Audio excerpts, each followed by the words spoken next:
What do you think, Jamie? This 250 class has been barn burners every time we've raced them. I think this is the most exciting racing on TV right now. I mean, you've got 5 guys in the hunt, and every start is just action-packed, and at RedBud you expect nothing less.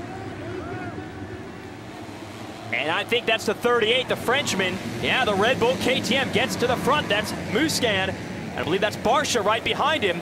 And there's the other KTM, Roxon, just outside the top 5. So it's on right now. Musquin, he's kind of been the next in line with that big 4 we're talking about in the class. He has been the perennial 5th place runner. Could today be the day he gets a win? Yeah, and I seen a Yamaha up there. I believe that was Peters. He'd be teammate to Week, so we'll keep an eye on Tommy Week and see how this first ride goes. But we've got a Suzuki running in second. Looks like Ken Roxon up there. Hunter Hewitt, I believe that's there on that Suzuki 156 right there in third. Barcia. Oh, no, that's not the 156. It's the 956. That is Wharton on the Suzuki. And he's got a rider down. That's Nicoletti as Peters makes the move on Wharton. I saw Peters take a look around the outside, led to the inside of the next corner. Yeah, this section up through here, this is one of the sections where there's not a lot of that sand that's brought in. This is really the natural terrain, and you can see why on other parts of the track they've opted to throw a lot of sand in there to hold the moisture. Here, it dries out because it's a clay. There's a lot of rock under there. And then when you wet it down, it's really hard packed and slippery. Now this is the section where they've added a lot of sand to it, really made a lot of mulch out of it. Oh, nice move by Roxon, Jamie. Yeah, awesome. This guy's riding really good. You know, both him and Musquin have been, you know, they've been working hard in this 2-week break. You know, they've been down in Texas, getting used to the humidity, working on critical parts of the race, especially for Ken.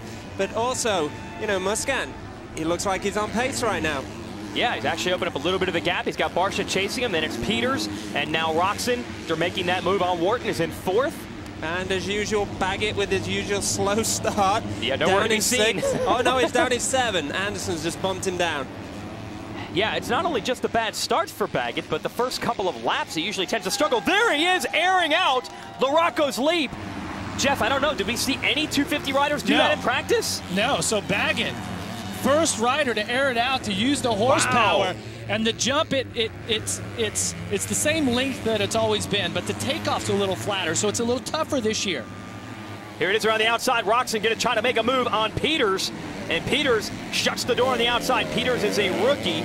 Rookie versus the world champion right there. Yeah, but they're about the same age is the odd thing, because while Peters was cutting his teeth in the amateur ranks here in the U.S., Roxon was racing, of course, in his native Europe and won that Grand Prix championship. Here he is around the outside again.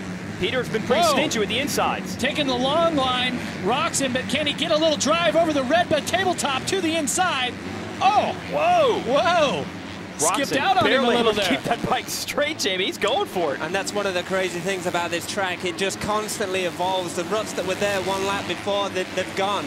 And any line just off that Roxon. smooth, perfect racing line, it's just tough. I mean, you know, if it's not tough enough to be in 102 degrees, battling it out with the best in the world, to go through RedBud on one of the worst days of the year, I mean, that's real tough. I mean, hats off to all these guys. Pass for the lead. Barcia, the number 20, has gotten around Musquin. Musquin must have made a mistake. He was riding strong that first lap and a half, and just like that, Barcia's around him. This has been Barcia's strategy all year. He's been very strong in Moto 1.